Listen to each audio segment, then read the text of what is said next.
Hey guys, Blitzwinger back, and today's video review is the Movie Masters Batman Dark Knight Movie Masters line Scarecrow.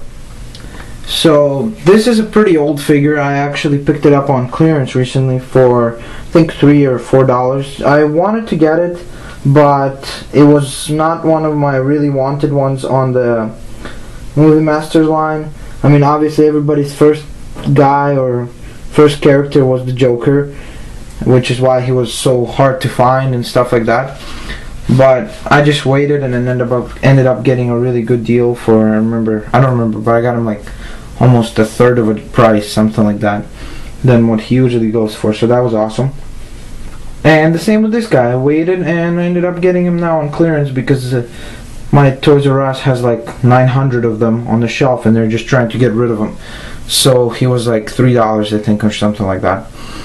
So this figure is actually, once I got it, is actually really neat looking, and is, as far as I am concerned, is accurate enough to the first film, which is pretty much where he had a larger role. I mean, he's had an appearance, the Scarecrow character had an appearance in The Dark Knight, but it was very, very small and not very valuable or anything like that. So as far as I know, when he sprayed the fear gas and everything, that's pretty much his representation. And before, he had this crazy looking mask, and it's there and it looks nice enough for me, in my opinion.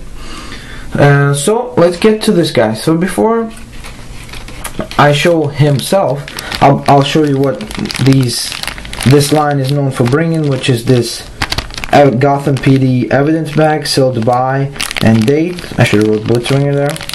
And he brings this really, really neat, which I'll just take out to show you better,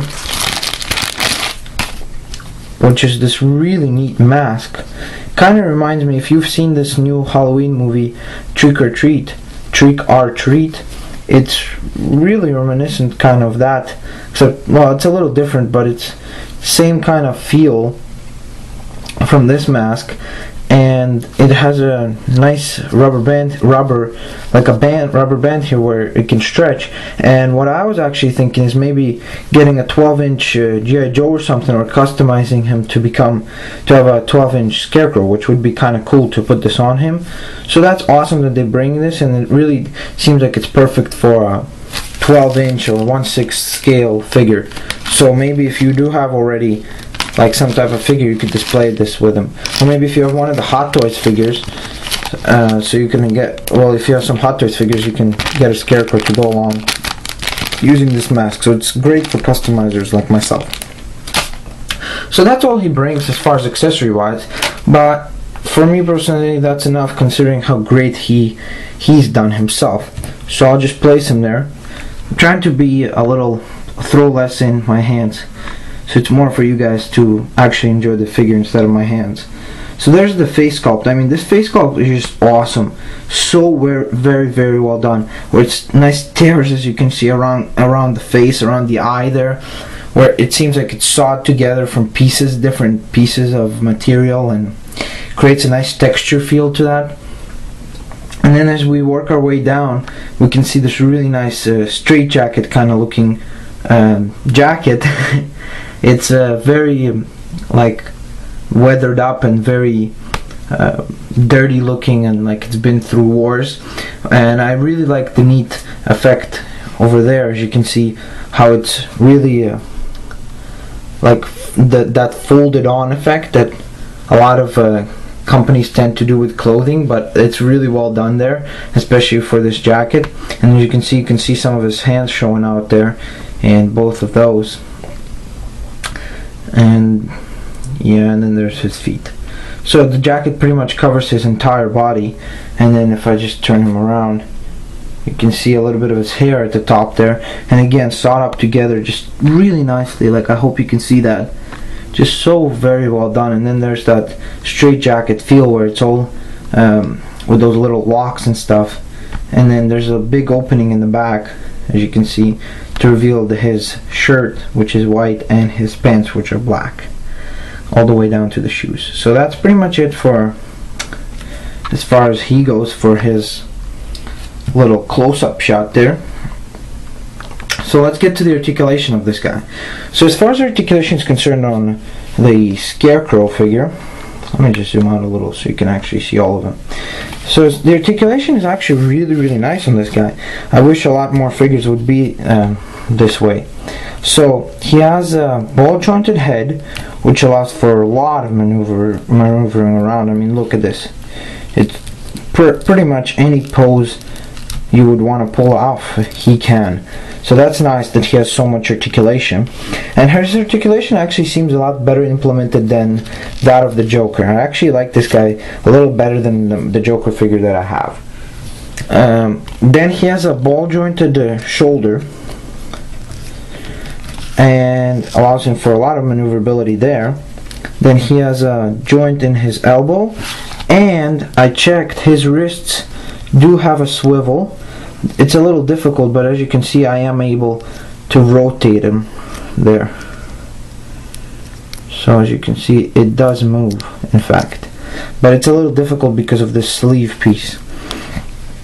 Then if you open his jacket, on the inside there's nothing, but you can actually see some detail on the inside too, with his buttons and the nice belt there, really well done. And going down to the pants, and he actually has that joint in the, I always forget that, in the chest, and he even has a waist cut. Then in his legs, which for an American toy line, it's very well done. I like this. It's, a lot of people complain about this joint, but it's in pants and where it's covered up with a coat, it's fairly well done, so I wouldn't mind seeing it on figures like this guy. So yeah, so it opens up through that joint. Then the joint that connects from the crotch area to the leg itself, to the thigh, there's a joint that allows for 360. Then there's a cut at the thigh or upper knee. Then there's a joint in the knee, and then there's a joint in the ankle, which is fairly limited, but still, as you can see, fairly a large amount of articulation for a figure. Like, I'm not saying of this kind or anything, but I really wasn't expecting to get this much articulation. I mean, like, if I'm comparing it to the Joker, I don't remember being this impressed with the Joker. I don't know, maybe it's just that I haven't looked at the Joker in a while, and that's pretty much like why I have this feeling, but I don't know why I feel like I'm more impressed with this guy than the Joker. So if I had to say, I'd actually say that if you have the Joker figure, definitely go ahead and get this guy, because who knows, maybe you'll end up liking this guy just as much as I did. And he's pretty cheap now, like everywhere on boards and forums. I always hear that they're getting this guy's on sale in most places, so I think you should be able to find him fairly cheap, and he's still fairly available, because he's pretty much a shelf warmer, which is like a figure that stays on the shelves. So this is pretty much all I gotta say for this guy. And if you can, again, definitely pick him up. You definitely don't lose anything out, especially if you can get him on a clearance or a cheaper price than what he retailed for initially. So that's pretty much all I gotta say, and I'll catch you next time with my next review. So, Blitzwinger out. See you later, guys.